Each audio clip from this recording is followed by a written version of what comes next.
This is Jonathan's World. Jonathan's World. This is Jonathan's World. Jonathan's World. This is Jonathan's World.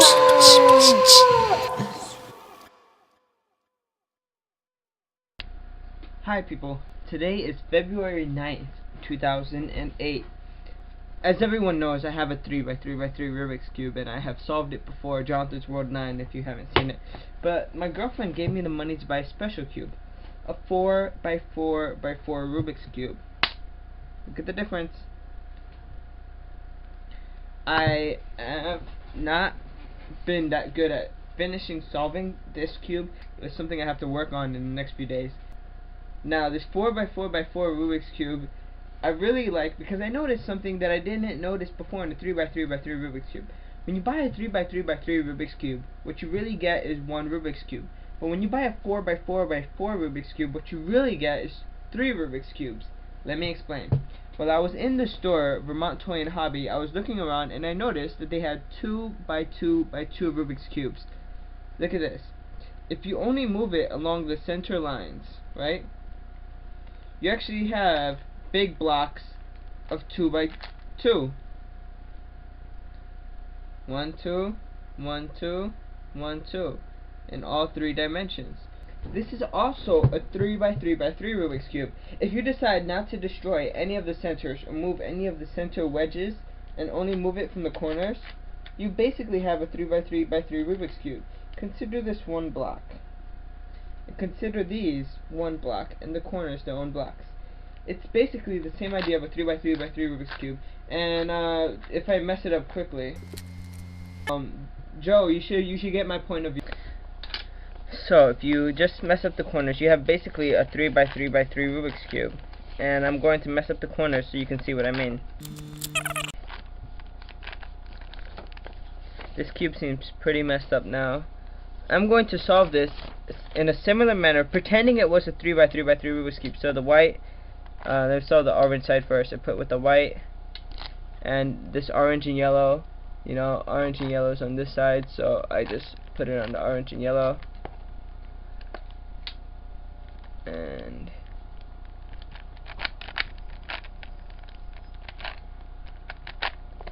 one second, I got a phone call. 4x4x4 Rubik's Cube. I've been solving it like a 3x3x3 Rubik's Cube, and now I got this star up in the top. You don't see it, but it basically looks like this. The corners are messed up. This corner is even messed up because it's not right. So that's basically what I have now. But now I'll put the corners right in the right places so that I could then go on to solving the rest of the Rubik's Cube.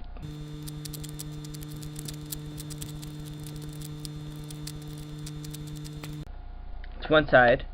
Now I'll use the algorithms to put these pieces either to the left or the right. These 2 pieces move by 1. The whole time I'm doing this cube, I'm pretending this is one piece, just to get the sense that it's a 3x3x3 Rubik's Cube.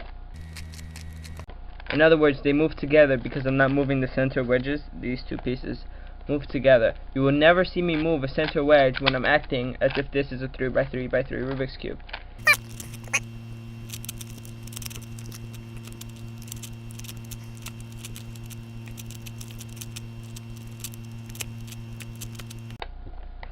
So now I have the first 3 layers of the 4x4x4 Rubik's Cube done, but in reality on the 3x3x3 Rubik's Cube we will consider this the first 2 layers only, and not the first 3 layers. The equivalent situation here, I only have one center here for the top layer. The equivalent situation on the 3x3x3 Rubik's Cube looks a bit like this.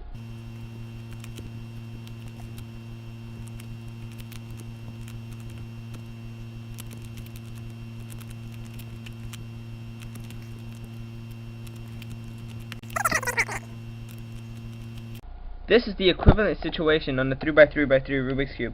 Basically, I have 2 layers solved. Remember, we're counting these 2 pieces as one piece on the 4x4x4 in the bottom layer, and on the top layer, I only have one center piece that's flipped in the correct way. In other words, the red piece over here has no reds on these pieces, and the white piece over here has, the yellow piece here has no yellow on any of these squares that only have 2 colors. We're looking at non-corners. Right now I will try to develop this star on top of this red piece on the red side. the red star is developed. The same situation on this cube, same couple of moves. Star L is developed. So we have an L on this cube, we have an L on this cube. Now I'll use an algorithm to convert this L into a star.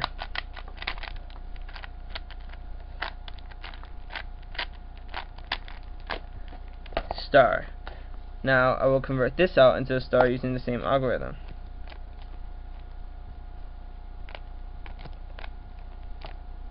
Well, in reality, you could think of this as a star, although these are face up, they're not necessarily solved around here. And that's what we gotta do here now. We gotta solve it on the sides. So we look for the best case situation, which is the yellow and the blue. We hold this in the upper right hand face, and we say the regular algorithm for doing this on a 3x3x3 cube.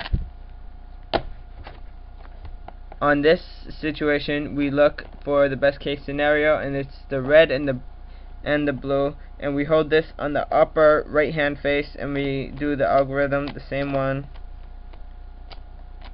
and then the centers are solved. So when I say the centers are solved, I mean on the yellow side, the yellow and orange piece is in the right place, the yellow and blue piece is in the right place, the yellow and red piece is in the right place. The same situation here with the 4x4x4 cube. The red and green piece is in the right place, the red and white piece is in the right place, the red and blue piece is in the right place. Now we try to get the corners in the right places, and they are green, red, yellow, blue, white, red.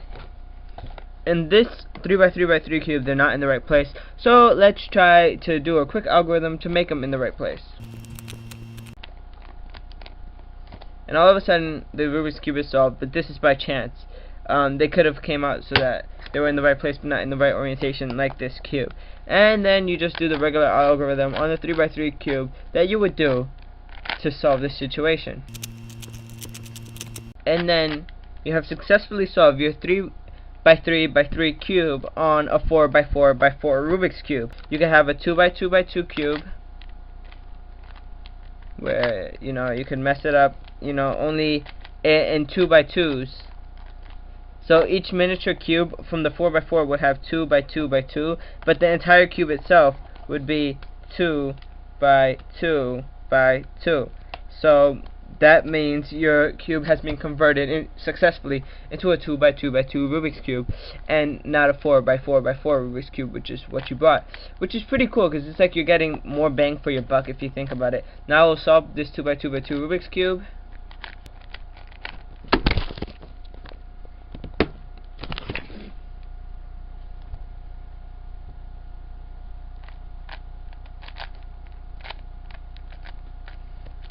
So that's your 2x2x2 Rubik's Cube. So I just showed you how you can convert your 4x4x4 Rubik's Cube into a 2x2x2 Rubik's Cube or 3x3x3 Rubik's Cube, which means that for only $14, that's how much I paid. Well, that's how much my girlfriend paid for this Rubik's Cube. That's you could get a pretty decent cube, and you don't have to pay $10 to get this, when you could get the 4x4x4 Rubik's Cube and get this plus 2 different other types of Rubik's Cubes. And that has been your edition of Jonathan's World. One thing I do recommend: get a Rubik's Cube, challenge yourself with it. Try to find a new puzzle, and if you could do a 4x4x4 Rubik's Cube, get a Professor's Cube, a 5x5x5 cube. The 4x4x4 Rubik's Cube is actually called Rubik's Revenge, so it's pretty cool. You can get it. Alright, peace out.